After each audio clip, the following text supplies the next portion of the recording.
Terrorisme, événements climatiques ou encore accidents industriels, le rôle d'une préfecture, c'est avant tout protéger la population.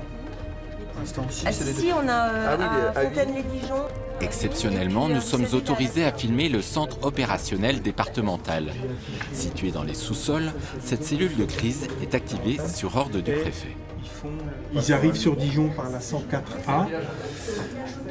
Pour celle-là de route, même chose. Au centre des préoccupations ce jour-là, la mobilisation des Gilets jaunes. On retrouve ici les acteurs des plans d'urgence hors sec. Policiers, gendarmes, pompiers, ils collectent en temps réel les informations venant du terrain. Toutes ces personnes qui sont en back-office aident ceux qui sont autour de la table, donc au sein de cette salle décisionnelle, pour permettre d'aider le préfet à comprendre ce qui se passe et à offrir des axes donc, de résolution de ces questions. Dans ces moments de crise, le préfet n'est jamais très loin. Il est le seul décisionnaire. À la tête de la cellule, c'est sous-préfet. Il se relaie par quart et l'informe de l'évolution de la situation.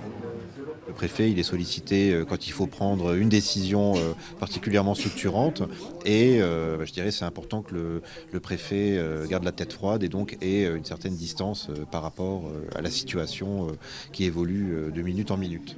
Oui, Cécile, avant le premier point de situation, là, tu peux nous donner la tendance qu'il y a sur les réseaux que tu es en train d'observer ? Une cellule de crise, c'est également la gestion de la communication.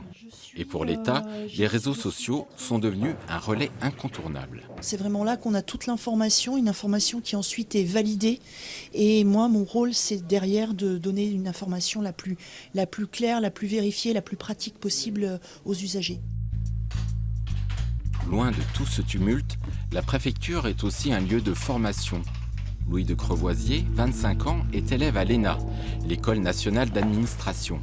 En stage durant 5 mois, ce futur haut fonctionnaire n'est pas ici pour faire de la figuration. Ce n'est pas du tout un stage d'observation, c'est un stage d'abord de production de très nombreux éléments. On est mis en situation de responsabilité, on attend de nous qu'on puisse délivrer du contenu. Et c'est aussi assez enrichissant justement puisqu'on apprend beaucoup en faisant cela justement. Travail collaboratif avec les différents services de l'État, rédaction de notes de synthèse, bref, les premiers pas de ce jeune énarque dans le corps préfectoral.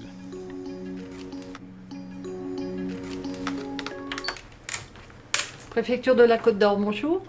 Point névralgique de cette administration, le standard téléphonique. Tous les appels destinés aux services de la préfecture et aux sous-préfectures passent par ici. Et à l'heure dite de la simplification des démarches sur Internet, les standardistes ne chôment pas.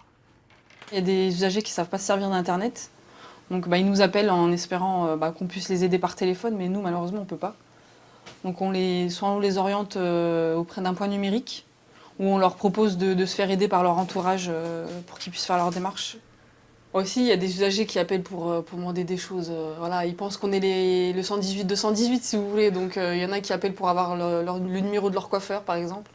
Le standard va être... Samedi, il y a un COD qui est monté ici. Pour faire face à l'urgence et à d'éventuelles crises, le standard est ouvert 24 heures sur 24 et 7 jours sur 7. Voilà. De quoi expliquer à l'arrière du service la présence de ce surprenant local. Alors, nous allons maintenant nous diriger vers la salle de repos, à laquelle nous avons un coin cuisine pour que les standardistes puissent prendre leur repas.